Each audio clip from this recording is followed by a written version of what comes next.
And now, from beyond our dimension, this is the JeffMara podcast.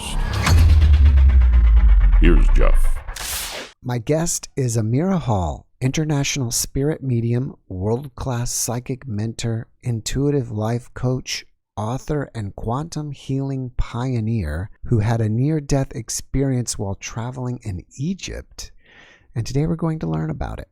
Amirah, thank you so much for being my guest today, and welcome. Thank you so much. It's my pleasure, and I'm just thrilled for what might come through.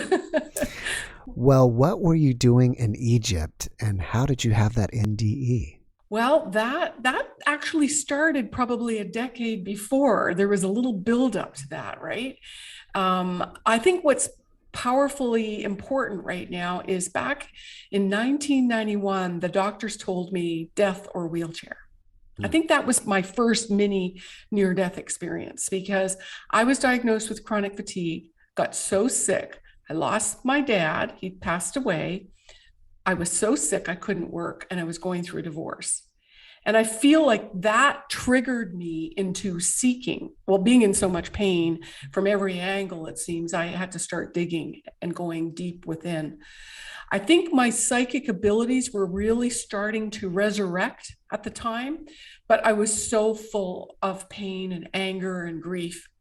There was a journey there of me healing that. And as I got stronger and more curious about the unseen world and where it was leading me, that then I was guided to take a journey to Peru. And it was on this journey in Peru that I had a vision while I was working in the jungle with a shaman that I was a star seed, and I came through a stargate into early Egypt on the planet. And this was all new information for me that I had never explored. So the following year, I decided I've got to go to Egypt. So that was the yearning within me of looking for something more, something that, I was starting to rebuild my life in terms of strength and get back in my career and feeling good about myself. But there was still something missing. There was something nudging me and pulling me. And so that journey, I found a flyer by chance. I didn't know anybody on the trip, but I went on this journey that literally opened me up in ways, again, I couldn't have imagined or predicted or expected. In fact, Egypt wasn't even on my bucket list, imagine that. I remember in grade school doing reports about the Egyptians or studying mummies and things like that. But other than that, I just didn't have a deep fascination with it. And well, I, at the time, was making jewelry from semi-precious gemstones. And so I was hoping that perhaps I could score a little pack of beads of antiquities. So I had a friend outside the Valley of the Kings where there were all these small little factories. And I thought, well, if I could just get them, they must know how I could find these little beads. So I asked a few people, and sure enough, they manifested these little antiquities, handful of antiquities. So I was going back to pay for these beads on my last day in Egypt. So keep in mind, this was just outside the Valley of the Kings, where all the kings of the pharaohs have been buried for millennia, right? So it's a giant graveyard, you could say, of antiquities. So we go back there, and it was one of those things. Well, in Egypt, especially if you know somebody, it's not a process of just handing over the cash. You sit, you visit, you have some tea, you talk. It's a social ceremony, I guess you could say, or mini ritual. Because I was a friend of a friend there, they brought out pot and a joint. And I said politely, "Thank you, I don't smoke." And Mohammed, who was the owner of the shop, the factory that was selling me the beads, he just went ballistic, and he's shouting in Arabic, and he was really offended. And I thought, well, no, thank you. I'm being very polite in my manner, in my cultural way. Then I realized, oh my God, I've offended this man. He's shouting, it's the best, it's the best. And I'm the only lady, I'm the only American there. And I felt kind of vulnerable, not accustomed to the shouting and what was going to happen next. And so I thought, well, geez, I've smoked pot a few times before, nothing ever happened. Maybe I should just, be participant here. The joint will go around. All of a sudden, 10 guys showed up in the room and everybody wanted a hit, and I'll just be on my way. Nothing, it won't faze me, right? Well, that didn't quite happen like that. And so the joint went around twice. And I was polite. I participated, and everybody calmed down, except everybody bounced up when it was finished, ready to leave. And I couldn't get out of the chair. So my legs were frozen, my arms were frozen, and I found myself standing behind myself. So I was standing there and I kept seeing, it was like everybody that was still in the room, I could read their energy field, and it was like a life review of them. It was like I was looking at, 10 different screens at Circuit City, and every video and movie was playing out. And I'm thinking, oh, geez, I'm leaving it. I'm leaving this world. I got to stay here. And I remember putting my hands out in front of me thinking, I just need some water. I just need some water. If I could just splash my face, then I'll stay in my body. And well, I remember I must have said something. I don't recall that. I didn't hear that. But when I got some water in my hands, I remember thinking, oh shit, my mascara is going to run. So it's and then I melted. I literally blacked out. From there, they told me that my body stiffened. I fell out of the chair.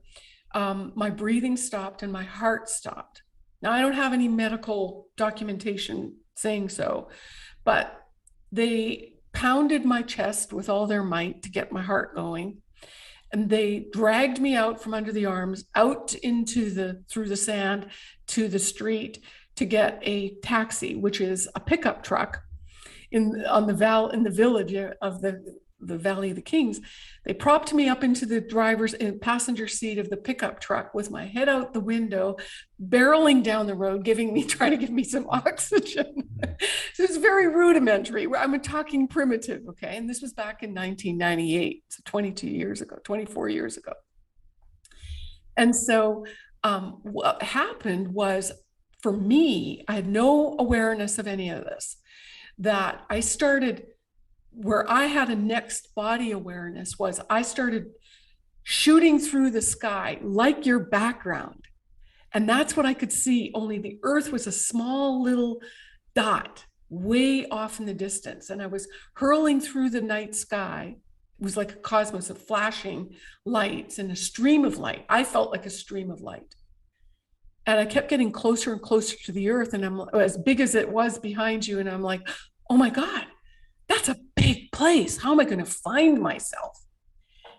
And I was like a bit weirded out in that moment. And then I heard that language of them speaking, and I didn't recognize it. And then I went, oh, Egypt. It was Arabic. I could hear the Arabic speaking. And then I realized where I was. It was like a GPS moment. When I located my body, the next phase I remember was trying to get in it. Felt like putting on wet clothes. Have you ever put on wet clothes or a wetsuit? Sticky and yucky. And it was hard work. It was really, really hard getting back in my body. Then the light outside myself, because it was daylight in the middle of the day in Egypt, it was incredibly bright light. My eyes, I couldn't open my eyes. And I could hear the voices in the pickup truck. And I sort of moved my hand around trying to find where my friend was. And I just touched his arm, just saying, I'm going to be fine. I'm going to be fine. Because I knew and sensed the tension. I felt complete peace, except I could feel my body, my bowels. I needed a bathroom. And I said to them, where are you taking me? They said, well, They shouted back and forth in Arabic. I think they were so stressed out at the time that they forgot to speak English. You know, they would answer me in Arabic and then they'd say it in English. And so I said, I need a bathroom. And they said they were taking me to the hospital. And my next thought was, oh shit, that's going to kill me. That place is, we're talking primitive Egypt here. I do not want to go there. So I didn't have any awareness of what had happened to me at that moment. And until then, they had to literally, they brought me to the brother-in-law's house.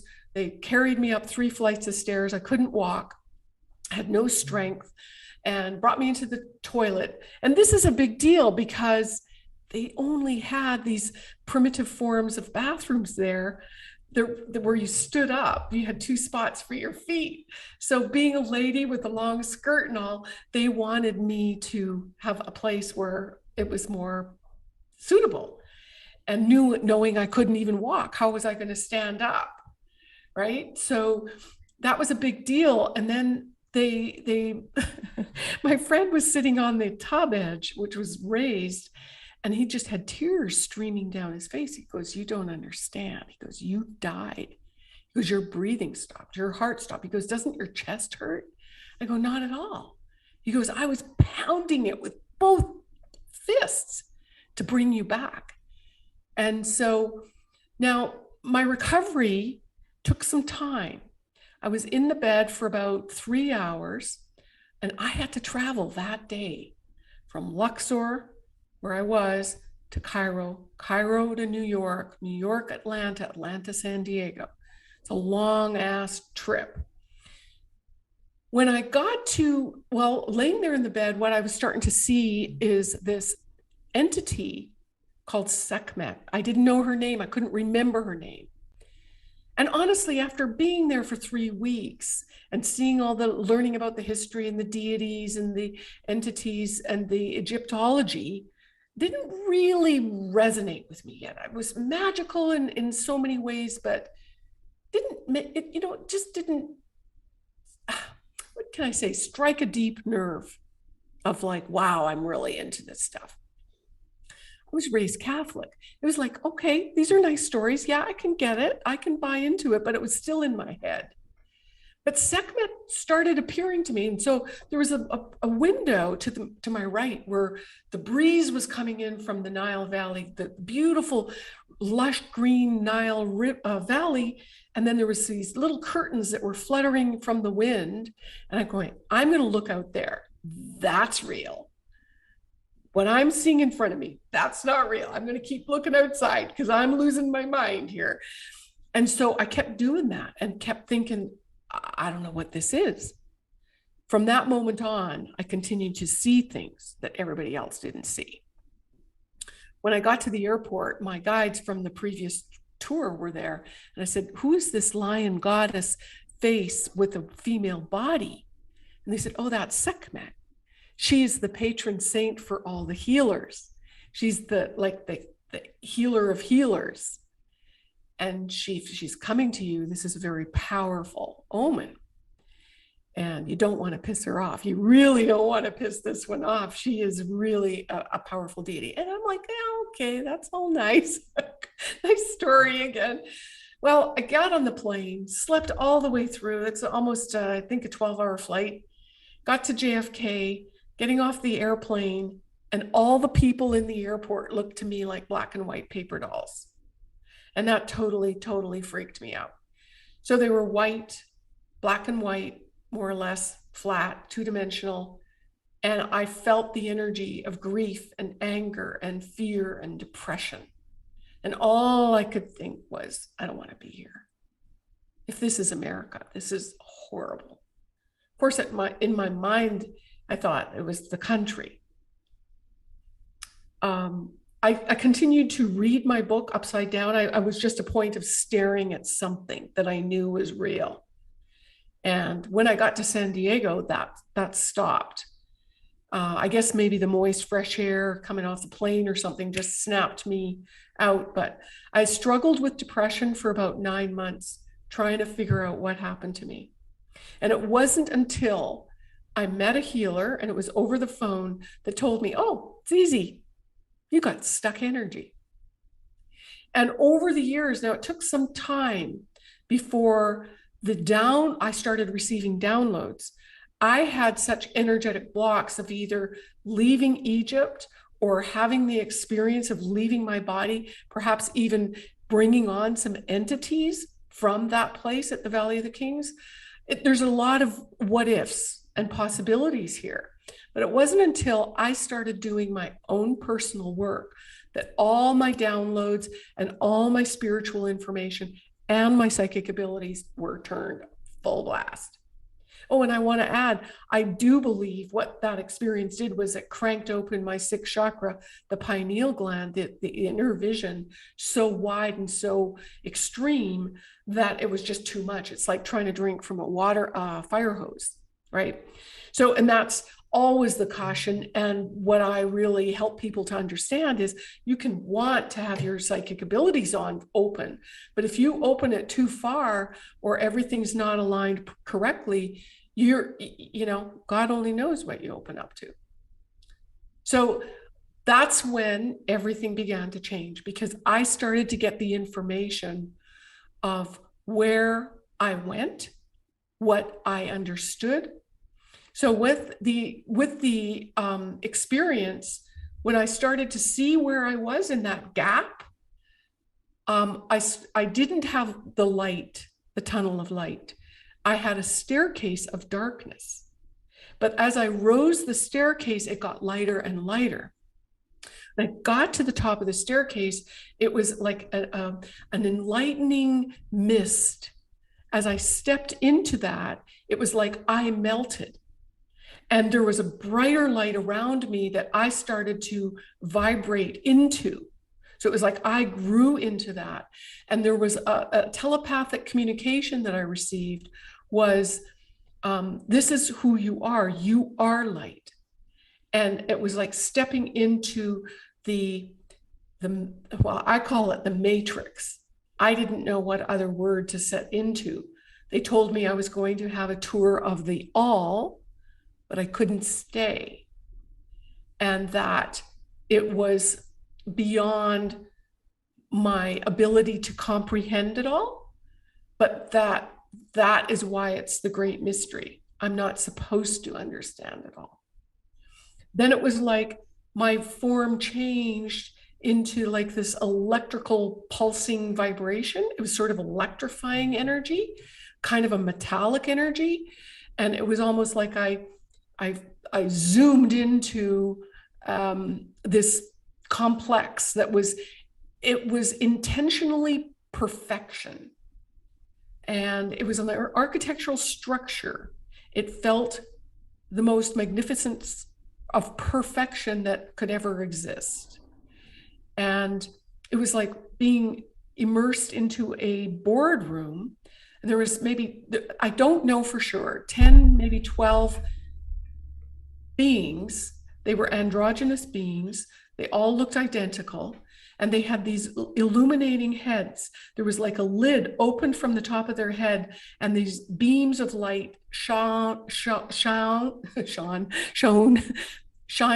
from their heads simultaneously into my head. And they communicated that I can access whatever it is that I need to know when I need to know it.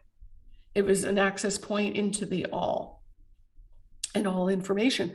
To me, it was like stepping into the Akashic records of just knowing. And then from there, it was like all of a sudden I was standing in this doorway it was an infinite hallway of doors. And there were doors on either side of the hallway. And I was informed that I could take any door that I wanted to go into and that I could just step in. So I stepped to the first door on my right, and it was a gold door. And as I stepped into this door, it was like this spinning vortex, a kaleidoscope of energy and patterns. And I felt myself like numbers and alphabet and all of these symbols, just a buzz. But at the same time, I felt the safety of being in my mother's womb. Not that I can remember that, but the only thing I can articulate that experience was. The safety, the warmth, the secure sense of being part of something, and that is what everything was. And it was explained to me that every molecule of everything that exists is constructed of this vibration. And the word they gave me for this was love. That this was the fabric of everything that existed. So again, they reiterated, you're not going to completely comprehend this vastness. But it was like there was a spiral and it just kept spinning and spinning, like I was in a washing machine almost. And it just kept rotating. And then all of a sudden, boom, I was out of the room and I was back in that corridor again. And so I was like, almost like a rude awakening, I guess, like a birth. And I was like, geez, that was rude. I wanted to stay there. So then I found myself across the hall. I went straight across, and it was a pink door. And almost expecting something similar, I stepped into it, but it wasn't the same at all. It was a vibrant, deep emerald green that wasn't transparent like an emerald. It was actually quite dense and opaque. And I was told here that everything was being transformed. And I had a review at this point, and it was a review of my life. I could see like a timeline. And on this timeline, it was almost like a simultaneous like experience, 3D experience, but yet it showed me a line. And on the timeline was reflecting back to me all the periods or moments in my experience where I had stuck emotions or beliefs, but mostly it was emotional impact that actually created my dis-ease, my dysfunction. So all of the times of relationships failing or my body not working the way I wanted it to, illness, etc., all of that was created by these blocks. And that my journey was to clear the blocks so that I could be in this consistent flow and understanding that I am love and I am light. And that was my journey, to detox, not only on the physical level, but the mental, emotional, and spiritual levels. And from that moment forward, I've been committed to helping people detox their being. And it's like, that is our journey of understanding we are a human, but we're a spiritual being first, having this human experience. And our journey is here, and I talk about that in my book, we are here to understand all that we are and to come back to that memory of love and light. How, as a human, can we integrate that? How can we present that? How can we fulfill that destiny? And of course, along with that comes our super spiritual psychic abilities that I believe at this point, we have more abilities than have even been addressed at this point. I think it's starting to accelerate in such a way that, you know what, I might just walk through that wall over there. and so who knows where the magic is going to show up, right? But as more of us raise our vibration, it accelerates, it changes the whole earth frequency, creating more space and more of an acceleration for others. Amirah, thank you so much for sharing that experience. Do you think we all have psychic abilities? And if so, what are the triggers to our spiritual awakenings? Yes, we are all psychic. Yes, we all have abilities to heal ourselves. And I believe for all so-called psychics to be good, we need to heal ourselves. Mediums, psychics, whatever you want. I lump them sort of together, calling everybody a psychic, because that is a non-physical ability, right? So all of the gifts from spirit, from clairvoyance to clairsentience, clairaudience. So we all feel things, right? You can walk into a room and feel it's like bad vibes or somebody's having a bad day. Well, that's the gift of clairsentience or empathy. Everybody has it, right? And so I help people to develop the higher levels of our spiritual abilities in the body, learning how to be ultimately very clear and manage the other centers, so that we can have a command center, just like you can operate, the board here for the recording and our computers. We've got all these buttons. That's what we have to learn to do with our own energy body. So when we start to understand that and the nuances of that, that's where we can accelerate, right? And in terms of our spiritual awakening, what I'm witnessing at the time when I had my own awakening, I want to say too that I've been on the spiritual path for over 40 years now. And along the way, there's been, peaks. There's been several peaks that I would say were another peak to a higher level of spiritual awakening. So there's not just one switch that gets flipped. So I think some people new on their path might think, oh, I had mine last year and now I'm good to go. Nice try.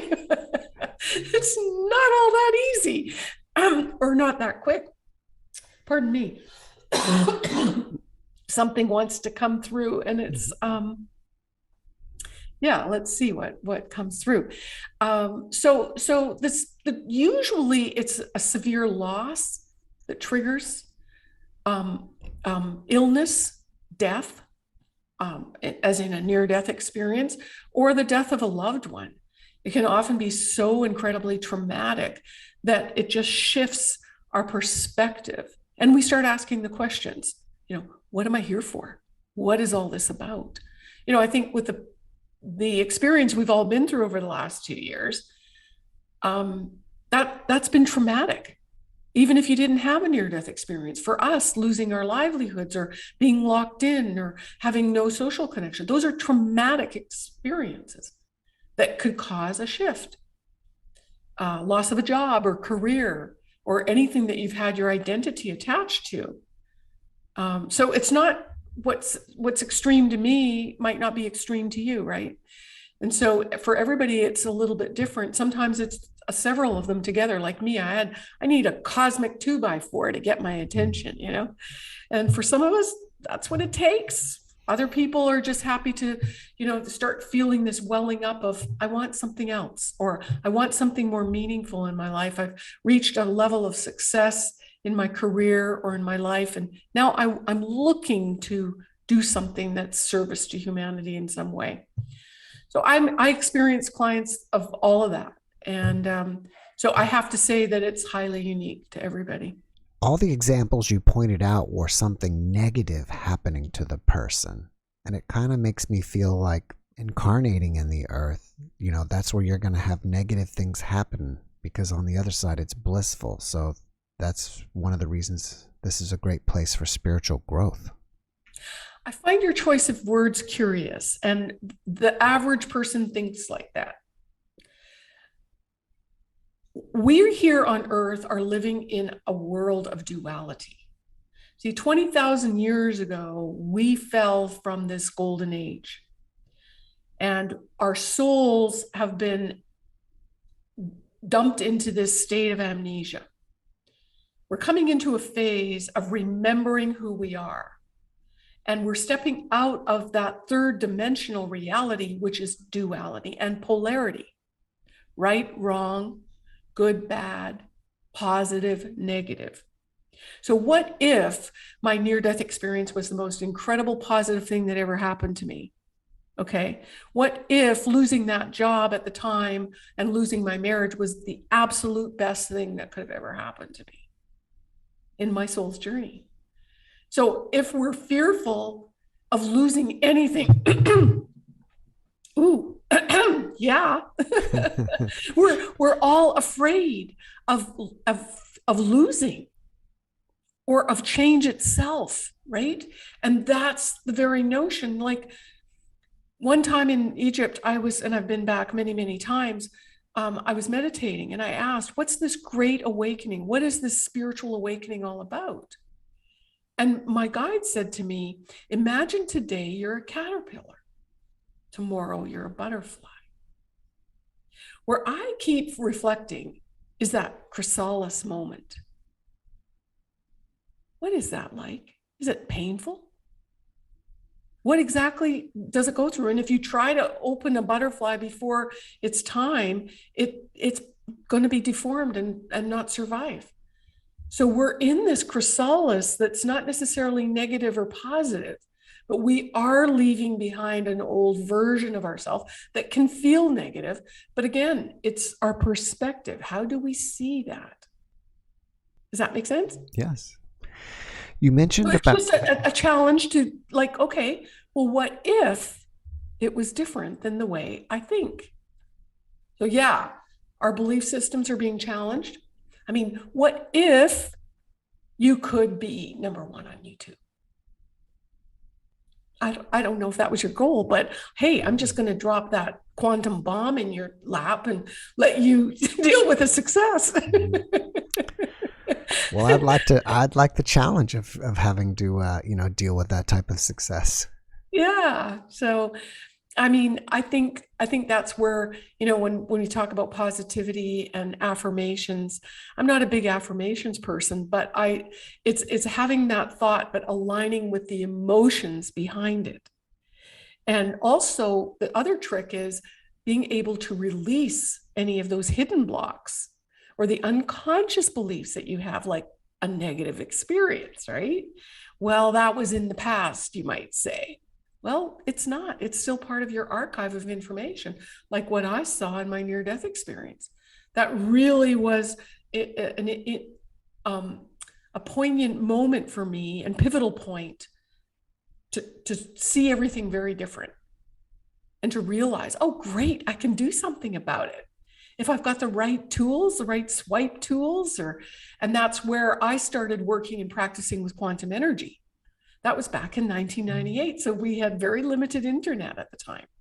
I didn't have that word, but I then started to develop these tools to heal myself because I was in utter misery. It wasn't for anyone else at the time. We have to dig ourselves out of our own pain first. And it's only when we take, that's why I take this so, seriously, because as a healer, as a teacher, as a mentor on the path, my responsibility is for me first. And until I heal myself and process that, I cannot serve you to your highest good. It's pure and simple ego if I don't. Are we all sleepwalking? And if so, how do we or you wake ourselves up? So there again, I don't know if it's an inside job or an influence on us. I believe that there's some trigger that flips a switch and we start to look for solutions to releasing our pain, wherever that pain shows up. Whether it's a belief system, whether it's a body system, health issue. So I think for me, finding someone or a modality that resonates with you, that you're going to stick with. Because I know we're on YouTube here, but for spiritual awakening, if you keep jumping around to different modalities thinking you're going to listen to 585 megahertz and that's going to trigger everything, you're badly mistaken. It takes rolling up your sleeves and doing some focus. You mentioned about that we need to heal emotional traumas, like maybe we have like a timeline of them. Do we only need to heal the ones in this lifetime or multiple lifetimes? That is a great question. Well, the way I see us is an archive of information. We also carry with us in our energy field, in our aura, past life information.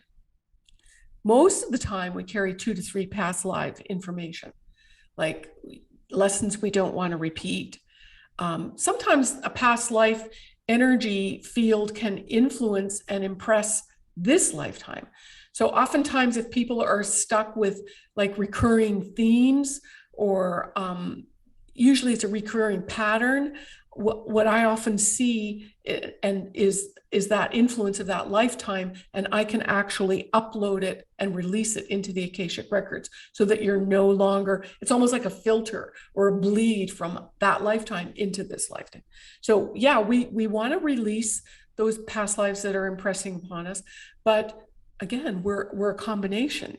And even once you think you've healed this lifetime, again, I think that's a trick of ego, or limited linear capacity as a human. We're multidimensional beings, and when you consider and reflect that we're multidimensional beings of light, just imagine yourself as a kaleidoscope of moving patterns. Is there any end to healing yourself for this lifetime? I mean, I'm asking these questions myself. So it's a continuous process. And I liken it to, with all my students, I say, you know what, you brush your teeth today, right? And maybe twice today, or, more for some people. Well, guess what? You go to the bathroom, we have all of these functions, but nobody's taught us how to manage our energy field. We have to learn how to manage it. Because we are energy, because we are light, and we're moving, and it's like a force field, we're continually bombarded and affected with outside influences.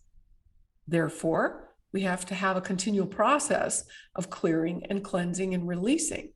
Just like as I release more of who I am not, and I can bring in or realign with or reclaim the power that I truly am. The essence of the light, the essence of my spirit that's bigger than me, and reaches beyond my capacity to comprehend. The more I can claim that and channel that and be that in the human body without short-circuiting your devices, then the more powerful I am as a spiritual being having a human experience to instantly manifest all the things that I want. That's what we want. That's what we're here to do. We're here to create. How much fun it is, right? When that law of attraction is working for us. It's purely magnetic. So I really keep it simple. I don't like to philosophize, because the more we stay in our head, the more we get out of the experience. What about being grounded? That's being present, isn't it? Being very aware. It's the first thing I teach people, is how to truly be grounded. Now, when I teach people is how to be grounded from the base of your spine. So we've got all of our nerve endings in our spine. I envision an imaginary cord. Maybe it's a laser beam. I like to use a USB cord with magnets at the bottom of my butt and then straight down to the center of the planet. So that when there's a surge of energy coming at me, for all you empaths out there that have a hard time dealing with everybody else's energy, when that's because you're not grounded. And your energy field is 14 feet out there, and you're stepping in, or everybody else is stepping into your aura. So yeah, you're feeling them. But when we're taught to bring in our energy field and manage it, learn how to stay, I teach behind my eyes in the center of my head, teaches me the ultimate center of power. Because then if my center is clear, I can see who's lying at me, who's sending those lying pictures, what media out there is sending a BS broadcast, and who is trying to program me. So that's where we start evolving, and our wisdom starts to grow. We start seeing things for what they really are, and hopefully maintain a sense of calm and neutrality, because that's where our true power is. If we lose our power to, whether it's politics or medicine or any of the dynamics that are affecting us right now, which I understand, I respect, and I'm not saying they're not real. I'm saying they're very real, that we have to maintain that sense of poise, groundedness, and centered single focus to know how to navigate and to know what will be the best next step for ourselves. because I do believe we're here to thrive and to share a higher vibration planet.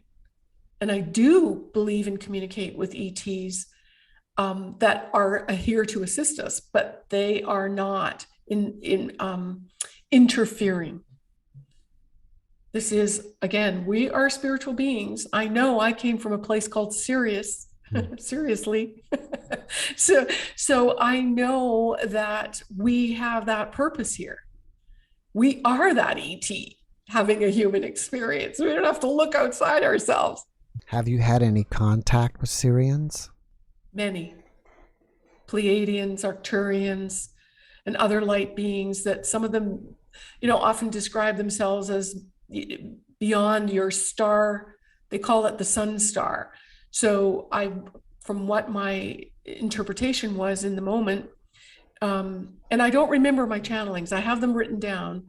Some of them are on my website, etc., but I don't remember them all because I'm out of another space. But I remember them telling me, "Oh, we're from the beyond your star, your sun star." That's how they would describe where they're from. And so it depends. It's almost like when you dial into a radio station. The more you can adjust the frequency and raise your frequency and be in that place of accepting the communication, then they'll transmit. I'm very blessed and feel their presence with me all the time. My favorites are the Arcturians that have been coming frequently. I call them blue because they present themselves as blue, but they're most oftentimes, they're not in a human shape or a shape that I would recommend or recognize. They're just, so I call them blue. It's easy for me. If you look on YouTube, there are a lot of channelers out there, and I've had some guests that are channelers. Do you think people who have trouble handling that ability? From my personal experience on the journey and having many friends that were channels, I am a channel, but I'm a conscious channel for the most part. I mean, I might not remember it, but I'm aware of it and I can write and do some things. I've had acquaintances where they were trance channel, they don't remember anything. And my experience is, yes, they do struggle with the physical body. And again, I am a proponent of learning how to manage the energy in our body. When we start channeling other entities in the body and those higher frequencies stay in the body, that creates a virus malware-like experience in our human frequency. Does that make sense the way I said it? I think so.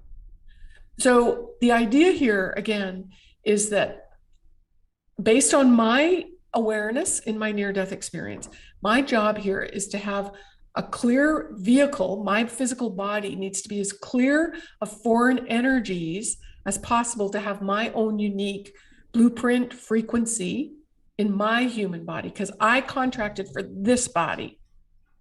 If I have all these foreign energies, mom, dad, or ETs, everybody in between, in my body, it's going to, this does not compute.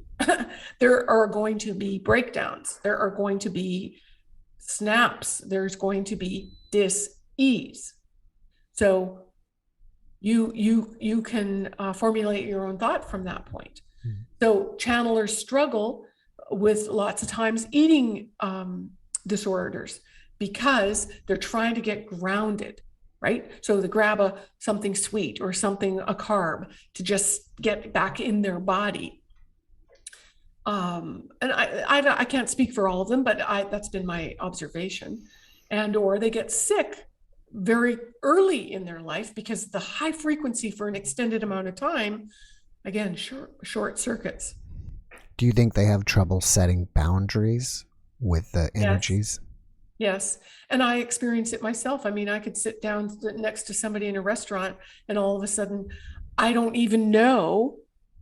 And I just start talking about such and such and such and such. And they're like, oh my God, I just had that experience.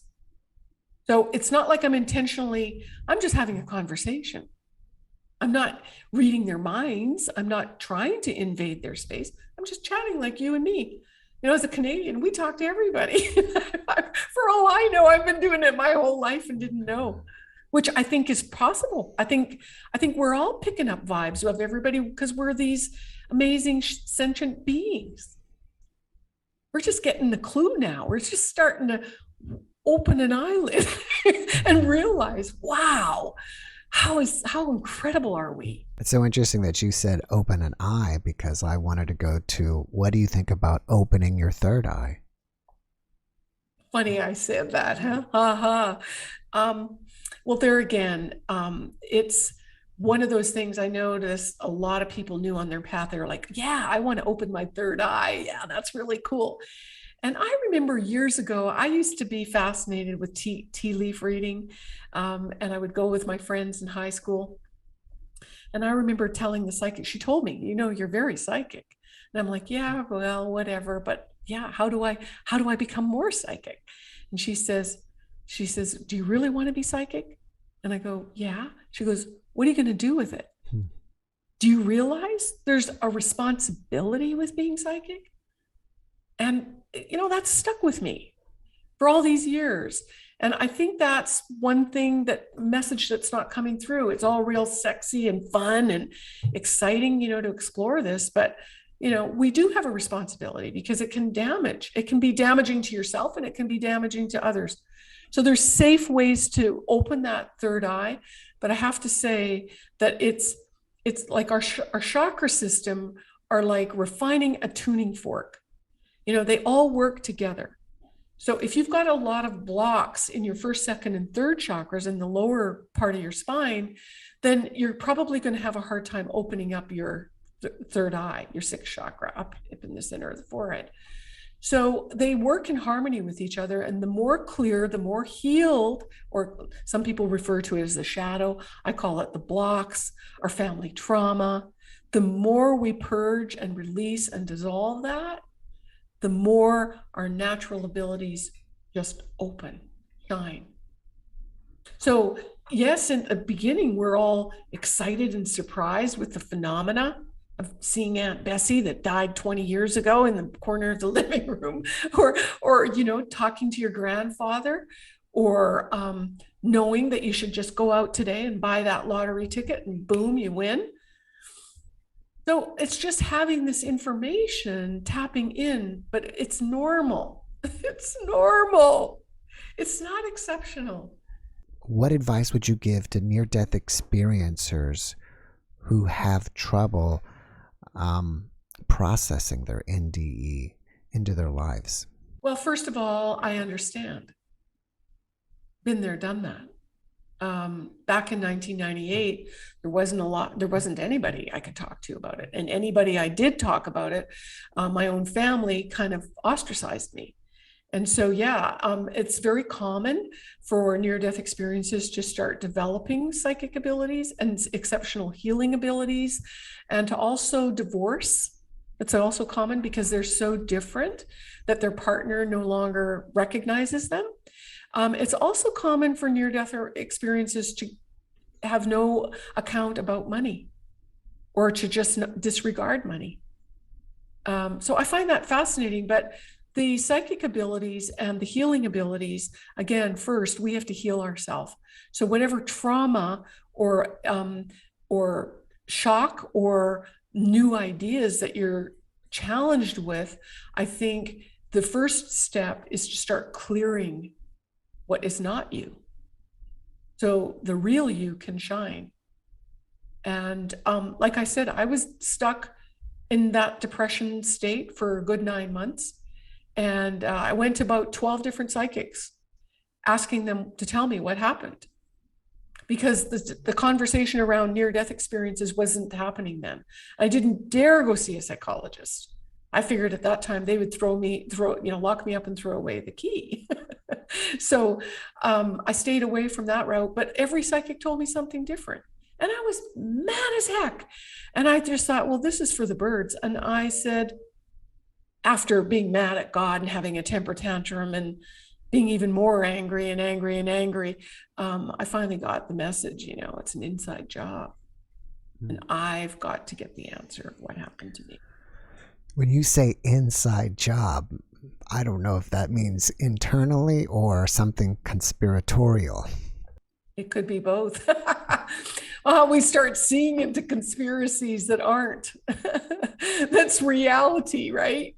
Well, my reality has shifted a lot over 20 years, 24 years, And so, again, I've been on the path so long that it's also kind of like, and so, so the truth is coming out about liars and cheaters, and, kind of no big surprise to me. And I don't mean to sound like I'm arrogant knowing everything, but it's just old news to me. It's like, oh yeah, okay, so.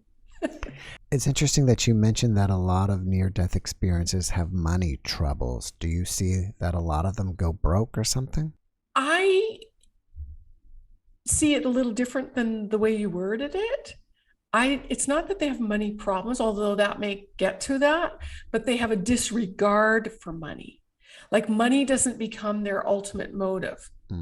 Like, my first and foremost agenda is to help people wherever I go, whatever I say, whoever I sit next to in a restaurant, just to be me, all of me. And if that involves an exchange, great. But it's funny because I often, dismiss it. Let's just say that it's a dismissible thing for me. It's not the primary focus. So your world completely shifts. You become focused on service and the truth versus agenda or control or manipulating. Because I feel now, if I start to analyze it, I think money is a force of manipulation and a force of control. So if we no longer have that hook, yes, I get that we need that in the 3D world, not dismissing that, but the more we're able to manifest and come into alignment, we are synchronized with having the clarity to be able to focus on what we want to create and having that come in. Perhaps it's a deliver just on time factor. Like, okay, I get the money just as I need it. So there's a lot of nuances, and I don't know that we can absolutely, create a cookie cutter here, formula for absolutely everybody. We all have our path, but it becomes less important. That's for sure. All right, Amirah, I'm running out of time, so I need to change gears with you here. You are an author. Can you tell us the titles of your books and where to find them? Yes, my most recent book is called The Essential Guide to Spiritual Awakening. You can get the ebook on my website. It will be on Amazon before long in the soft cover book. And the other book I have is Manifesting Miracles 101, The Art of Being in the Flow. And that is more of a guidebook, a how-to book, and will guide you through the process of clearing your chakras and manifesting. So my website is amirahhall.com. That's AMIRAHHALL.com. What else do you got going on that you'd like us to know about? Well, a magical transformational journey to Egypt in October of this year, 2022. We are going to Egypt, and it will be, I promise, an off the charts spectacular event. We're going to be meditating inside the Great Pyramid in a private ceremony on the full moon eclipse. And this is all about activating soul codes and quantum levels of your starseed lineage. It's going to be, I don't want to say mind-blowing, but it's spiritually activating. How about that? I'm very excited about that. Anybody that wants to participate, go to my website. The link is on the page. After watching this podcast, people may want to reach out to you and ask you questions or chit-chat with you. Are you open to that? And if so, how do they reach you? Yes. You can email me. You can contact me on my website. There's a contact me page. You can, download my Stress Buster, okay? It's a guided meditation on my website, and it can get you going, start flowing, clearing some blocks, and help you understand what an energy shower feels like, to just start healing yourself. And so that's my purpose, and I'm here to help as many people as I can. So it's my honor to connect with you. Getting back to Egypt, what is your favorite place that you like to visit there? Oh man, that is a tough question. You put me on the spot. I would say there's a small little temple that's hidden away at the Temple of Karnak Temple in Luxor, and it's dedicated to the goddess Sekhmet, who came to me after my near-death experience. And people have had profound experiences with Sekhmet there in that quiet little chamber.